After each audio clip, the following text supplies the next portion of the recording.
Thank you so much. Ug ang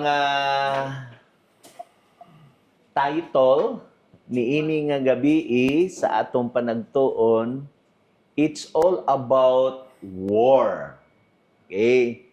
And there are 4 wars nga nahitabo niini nga niini nga universe. Actually, ayaw mo pagunahon nga ang war diri na nag-start sa yuta, sa earth. No. The first war nahitabo dito sa heaven. Okay? First war, wala ba si Adan o si Eva mahulog sa sala? Naanay war dito sa heaven. Unya, ang author sa war mao si Satan. Unfortunately, si Satan nahulog gikan sa heaven. O iyang gipili ang earth nga diri siya mag-uyo. So ang concept about war gidala ni Satan diri sa earth. Mao na nga naa sa war sa earth. So, ang war na spiritual war, na ay literal war, o na asay word war. Pinaagi sa pulong. Okay? Now, sa Bisaya na siya is gubat. Atong tanawon ha. Now, nag-ingon ang Revelation chapter 12 verse 7. It says, there was war in heaven. Palit ko nagbasa sa Bisaya. Unya? Sinibel ang iyang mga manuda. Nagiubat katong sa dragon o ang dragon o ang iyang mga manuda. Okay. Kinsa man ang naadiha nga nag-away? Si Miguel and his angels. O ang dragon sa iya sab nga angel. O na nakabalo kita nga ang dragon mauna si Satan. Okay, atong basahon na. O Ginagawag ng kawagan ang spiriting kaparaan ang ginagalang nawa. O Satanas ang maglilingkod sa buong kalugan. Siya ikabuhat ko sa yuta, at iya mga manunda, ikabuhat na iya. Dagan siya ngalan, no? Si Jesus dagang ngalan. Si Jesus gitawag og Christ. Si Jesus gitawag og Emmanuel. Si Jesus gitawag og Son of Man, Son of God. Si Satan or Satanas, daghan siya pangalan. Dragon, serpente nga karaan, old serpent, yawa, Satanas, maglilimbong sa tibok nga kalibutan, sa ilang war dito sa langit, dili ta mo kaingon nga nagamit to silang mga M60, M4, wala na. Kay mga spirit man sila. So ang ilang war, it is a form of reasoning. Because si Satan, aduna siya charge against God. Okay? He told the 1/3 of angels that God is not love. And the government of God is not fair. Okay? So, pag gubat nila sa katarungan, napildi ang yawa. Kunya, wala na may place ang yawa dito sa heaven. So, ang yawa, dili kasulod sa heaven. Gihulog ang yawa. Ang yawa, nagsigig suroy-suroy sa nakailaing mga planets because there are billions of galaxies. Ang isa kag galaxy, there are billions of stars or solar systems and billions to trillions of planets in each galaxy. And there were billions of galaxies in a universe. But then, na-discover sa science karon kay before ang atong unahuna inigtan-aw na tos langit, muingon dayon ta mauna ni ang universe. Kadaghan kayo mga stars. Dili di ay. Kanang imong nakita nga mga stars na kay nabilong man ta sa Milky Way galaxy.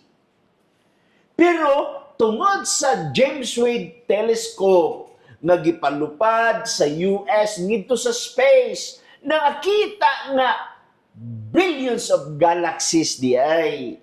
Ang atong galaxy isa lang sa billions. Now, remember, pag-apil din ni Satan dito sa heaven, si Satan nagsigig suroy kung asa siya ibutan niya ang iyang kingdom. Ang problema, kay sa tanang mga planets nga gihimo sa Ginoo, it was Adam and Eve invited Satan na magpuyo sa ilang race dito sa Garden of Eden. Di ba? Unsa, namakak bitaw ang kuan, namakak ang yawa, di ba? Now, sunod ta na to. Now, naadi ay tulo ka klaseng langit. Kaya, itong basawan ko na kalihog. Kaya ako tao nga naana.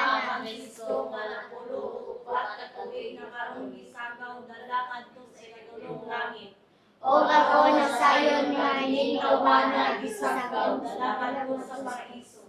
O dito iyang ginulan ang mga panungali ang maritok nga dili ang katok sa tao. Yeah. Satan have a vision. Not Satan, Paul have a vision.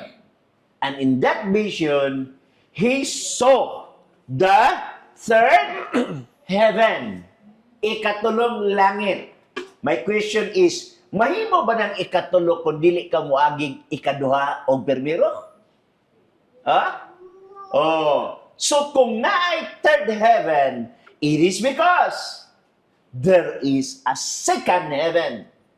And the second heaven will never be mentioned because if there is no first heaven. So therefore, in third heaven, we will discuss where, asa na ang third heaven na himutan. Okay? The first heaven, Genesis 1:20. Okay? Sige, balisahan ko na ito. Ingon ang Diyos, dumansag sa mga tubig ang loob sa daluhan kabuhi. O maglupad ang mga lagang sa ibabaw sa yuta niya asawan sa langit. Asa naglupad ang langgam? Sa ibabaw sa yuta. Sa langit. So, ang kanang imong makita na ang langgam naglupad-lupad sa langit. Gitawag na siya og atmospheric heaven. Mauna ang first heaven. Wala ang langgam naglupad-lupad sa langit. That's first heaven. Atong tan-awon ang second heaven. Okay, palihog ko nagbasa.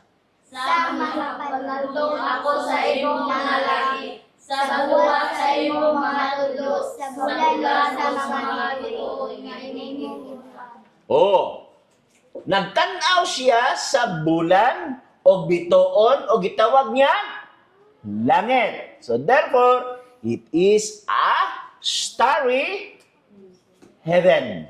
Tingnan ta, atmospheric heaven, starry heaven. That is the second heaven. The third heaven is heaven sa tanang mga heavens. Biyan na sa comprehension. According to modern science, ang nakita ko no sa James Webb Telescope, it's only 5%. Ang 95%, it is a dark matter and black. Nga namin mo dark matter and black because biyan na sa technology sa Earth. Dili na niya ma-reach kanang dark matter kung unsay naa sa dark matter. Ang kanang imong makita nga mga stars 5% ro na sa kidak-an kaayo nga multiverse. 5% ra na, gamay ra no? Ang ato nakita. Yan naman, biyan naman as comprehension sa tao. Na, karon.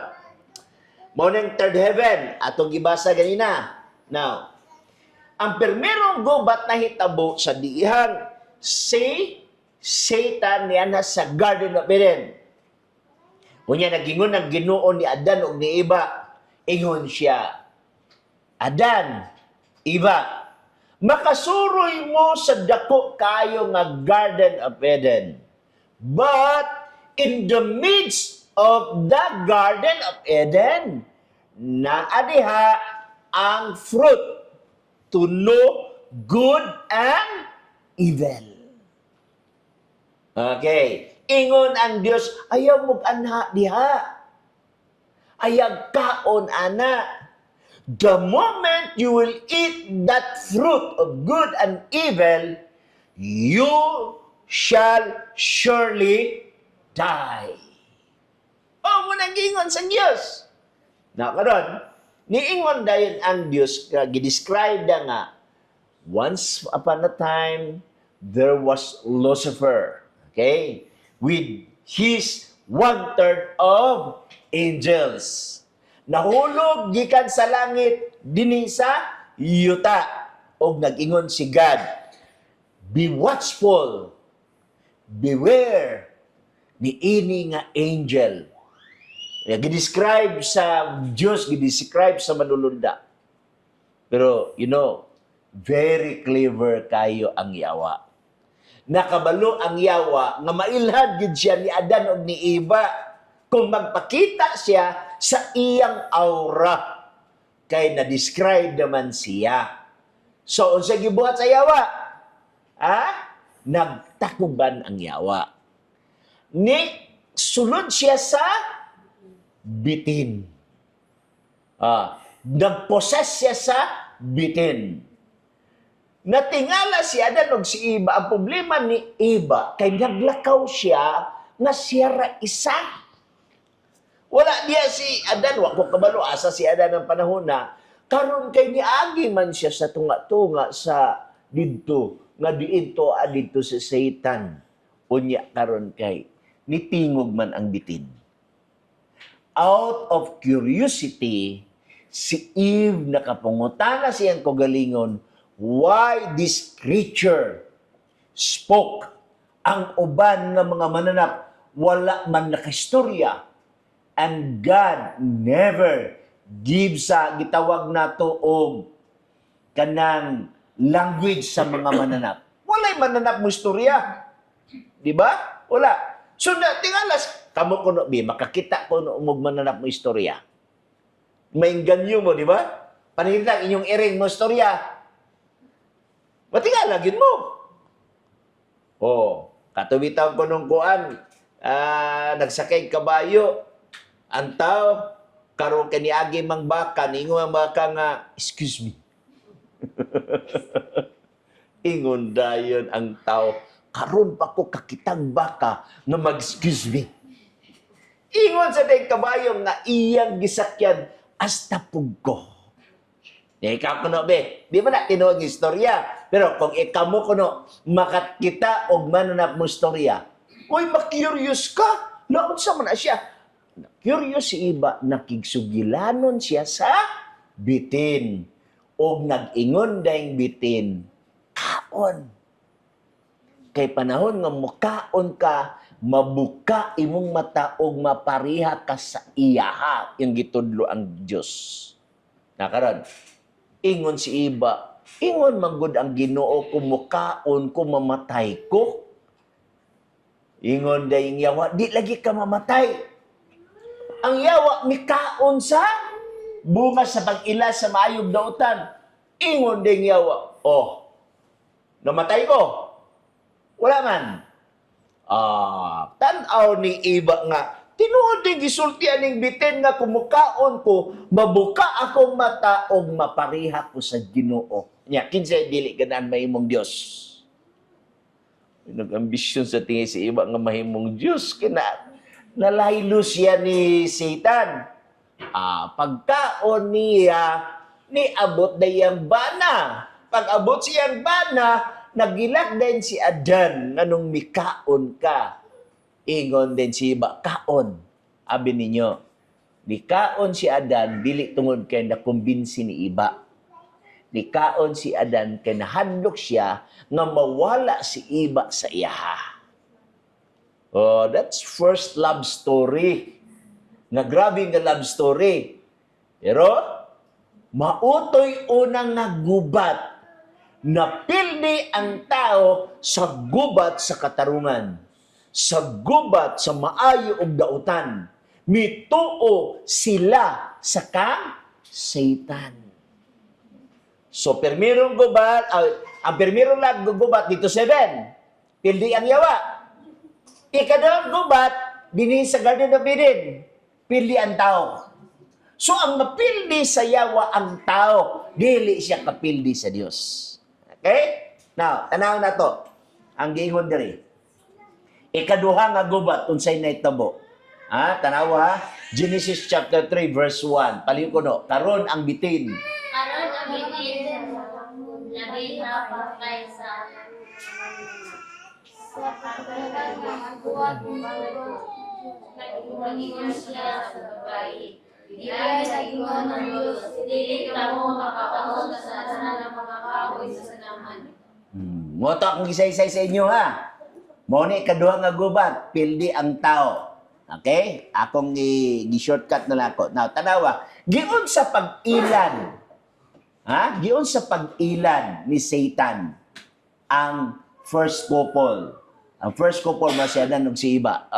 Palihog ko ng basa. Kay himbaluan sa Dios. Kay naibayan sa Diyos nga kamo makakiini mga buka ang inyong mga mata at mahimong pagmahungan sama sa Diyos nga manghibalo sa ayaw kasagdan o sa nakita sa babae nga ang kahoy maayo nga kakaunon o nga hindi makalipay sa mata o nga ang kahoy tapos tunghaon Tingwaang mo.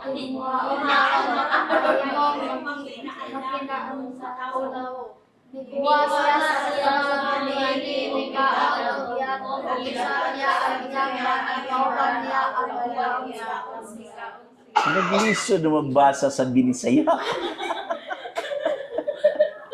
Tanawa ha? Asa mo pintal si Satan? Maayo kanon, that is lust of the flesh. Pag-ingon, makaplease sa mata, that is lust of the eye. Pag-ingon nga makiadmanon sa tao, that is pride of life. Na ay 3 weapons, secret weapon si Satan. O ang iyang secret weapon is lust of the flesh, lust of the eye, pride of life. Bitarawa ko no. Kung ang tao makasala, naagid na siya ng isa. Kung ang tao manulis, unsa na siya? Lust of the flesh. Kung ang tao mangrip, that is lust of the eye. Nag-away tungod ra sa piso, nagpinatyanay tungod ra sa piso. Unsa may naa sa piso? That is pride of life. Bantayan niyo ko na. Kimanang style sa yawa. Pag-abot ni Jesus dinhi sa yuta, mao gihapon iyang paagi. Ingon ang yawa. Ikaw man di ay ang anak sa Dios. Kining bato himo ang tinapay. Unya kay si Jesus kay nagfasting man siya 40 days. Gutom kay siya. Gitintal si Jesus sa lust of the flesh. Diba? Pag-ingon sad ni Satan nga, ambak, kay ang manulunda mo, tamok nimo. Wala man nag-ingon dito nga maghikog ka. Kung mahulog ka, sanggaong kas manulunda, wa magyung maghikog ka. So gitandog sa yawa ngon sa pride of life. Pag-ingon sad sa yawa nga, o sige, kining kalibutan akong ihatag sa imo hatanan. Musimba lang ka sa ako, That is last of the eye. Okay? Bandayan na ito na. Kay mo naghimo saya. Hangtod karon mo og gyapon ang gagabalik-balik. Okay? Now, sunod. Ikatulong nga gubat kung siya nahitabo. Tanawa. Jesus was tempted in all points but victorious. Kapila gitintal si Jesus, pildi ang nagtintal. He died at the cross but was not a defeat. Jesus won the battle. Nga naman, kay katong nga battle, pagpakamatay ni Jesus Christ, kung mamatay si Christ, maula ang iyang dugo maoy bayad sa atong sala. Because without the shedding of the blood, there is no salvation. So, kinahanglan ng dugo ni Kristo, muula kay bayad na sa sala. Kay ang the wages of sin is death. Ang bayad sa sala, mao ang kamatayon. Ikaw unta ug ako ang mamatay. Si Christ ang nagbayad. Siya ang namatay. Mao na nga kung imong dawaton si Jesus Christ, sigurado ang imong kaluwasan.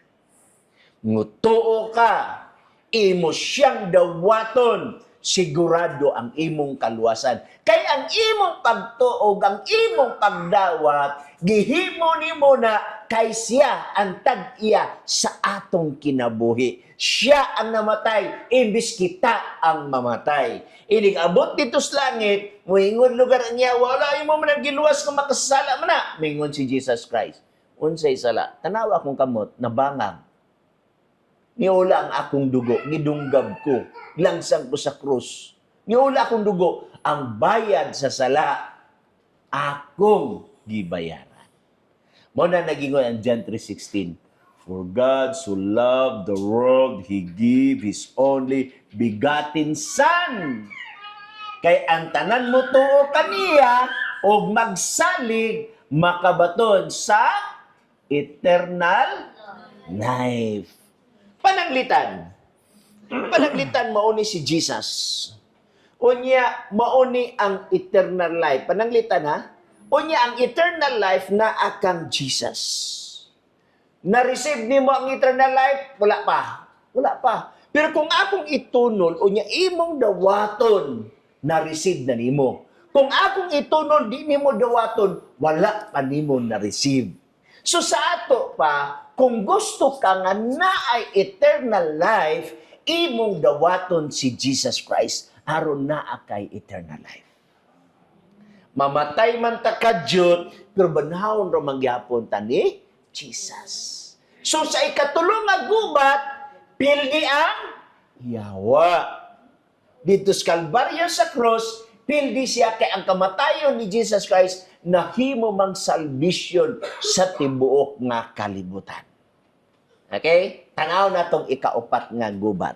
Okay, bantayan. Ang ikaupat nga gubat, may kalabutan sa mga disipulo, sa mga salin nga katawhan sa Dios or remnant church, sa tanan nagbantay sa sugo sa Dios. So, ang ikaupat nga gubat, may kalabutan sa katapusang katawhan sa Dios. Kay naibalo ang yawa, wala na'y ikalima nga gubat. Ang ikang paghuman sa ikaupat nga gubat, mauna na'y pagbalik ni Jesus Christ. O dili mo sugot ang yawa nga maluwas mo, maluwas ko. Kay nga naman, kay ang tanan natong sala, dugay siya maut-ut dito sa kalayo. Okay? Muna nga gusto siya. Now, for example, si Stephen, gilubong sa mga tao masimbahon, o sila nagminatay sa hilabihan tungod kaniya. Apan si Saulo nagpadayon, kay bantay, kinsa ni si Saulo? Maunay karaan nga ngalan ni Pablo. Si Pablo manglulutos kaniadto. killer si Pablo kaniadto sa ngalan niya Saulo. So, wa pa siya mudawat ni Christ. Sa ato pa, ang tanan nga nagdawat ni Christ na ay istorya sa iyang kinabuhi. Walay tao nga nagdawat kang Kristo nga walay istorya sa iyang kinabuhi. It might be killer siya, it might be tulisan siya, it might be kawatan siya, na mga story.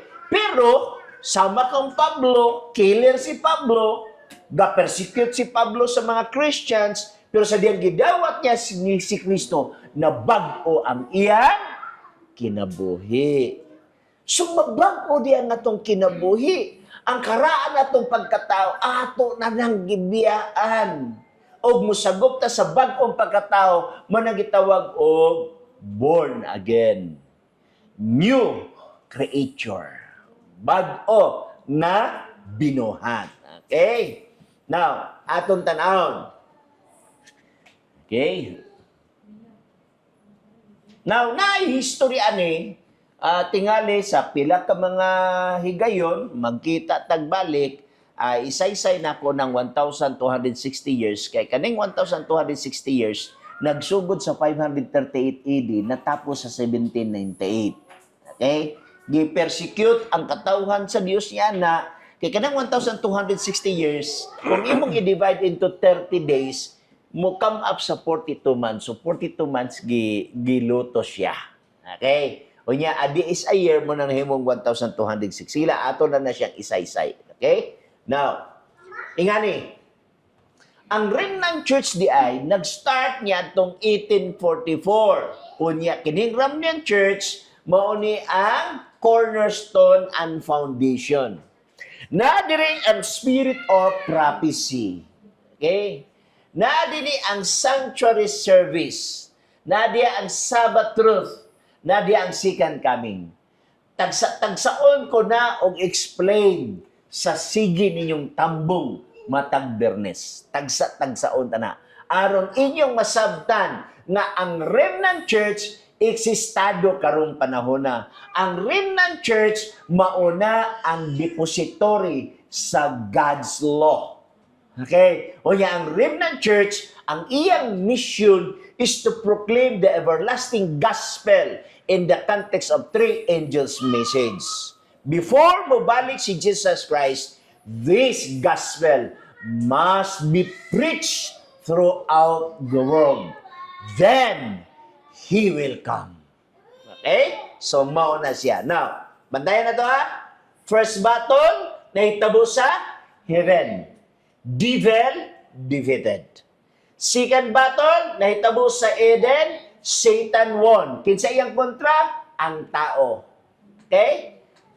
Through Adam and Eve, defiled. Pildi sila ang Satan.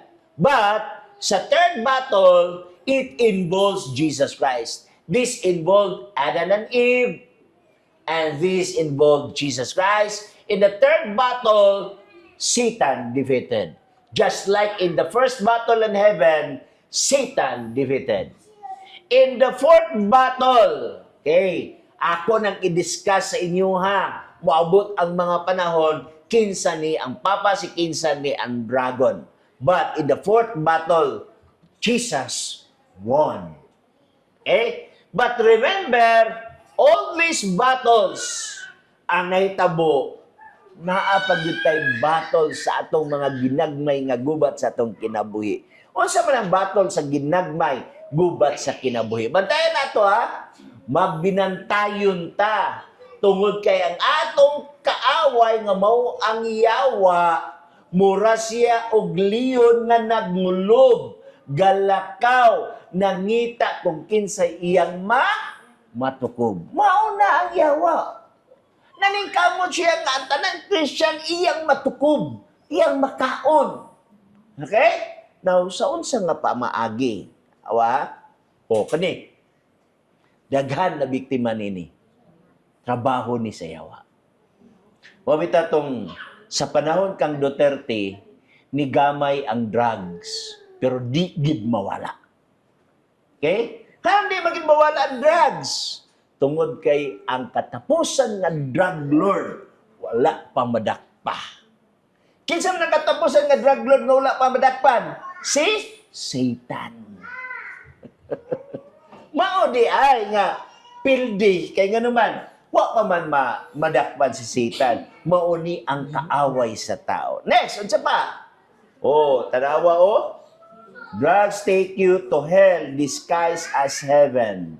Okay? O na, daghang kay nga matay, ana. O, unsa pa ni? Ha? Nag-unay. LGBT. Wala man tingali problema ka ng bayuton na tamang lihok.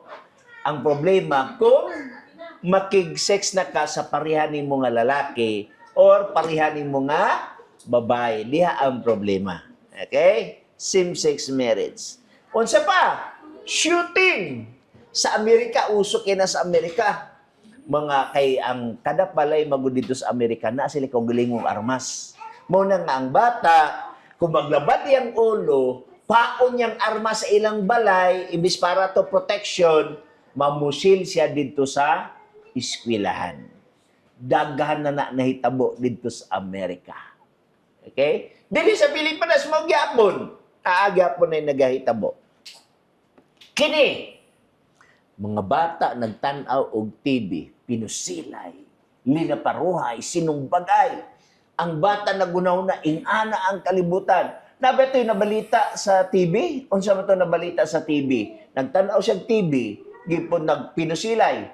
Gikuha niyang pusil sa iyang papa, iyang gipusil iyang helper. Mutana mong namatay ba to? Amot lang, kay gidala matos funerarya. Ha? Ngilad kayo ang kalibutan ron. Ha? Tanawa, oh, the dragon in the living room. Di mo bibisiter ang computer. Ang mamagpapa, tapulan na magbantay sa bata, moingon na lang bata, hala, ni ay kalingawan. Niya karon naabayan ay gisegregate bigay nas gobyerno, di ba? Naamay parental guidance, di ba? Na ay gitawag og PG-13, okay? PG-18, okay? Muna siya. Pero ang bata na educate siya. Unsay kay kani atong utok, mura ning baba mukaon. Mukaon siya kung unsay iyang makita. Ug unsay iyang makita, mauna ang iyang batasan. Ha? Oh. Now, sunod. Unsa pa? Mga balatian. COVID.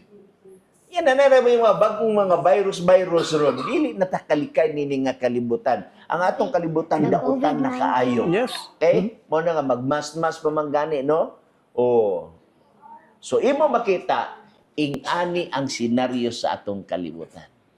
Kung wala tayo moon, mga matay ta nga wala tay paglaom. Mas maayo mamatay ta nga naay paglaom. So sa ato pa, wala masayang inyong pagtambong diri. So sunod Bernes, ayaw mo pag-absent kay naapay daghan inyong makatunan gikan sa Biblia. Kung mahimo, imangimbitar mo sa inyong silingan aton dalon diri para magkatunta sa Biblia. Kay sugin lang ta kamo, nganong naay Biblia kay maunay manual sa tao. Kung ang cellphone na ay manual, ang TV na ay manual, ang refrigerator na ay manual, ang tao na ay manual. Ang manual sa tao, mauni ang Biblia. Daghan tagwa mahibaw unsaon pag-atiman sa atong lawas. Busa ayaw mo ka-absent. Sunod Bernes, magtuon ta ato na santunan ang manual aron makabaluta sa kabubuton sa Ginoo. Ang Ginoo magpanalangin kanato nining kagabi.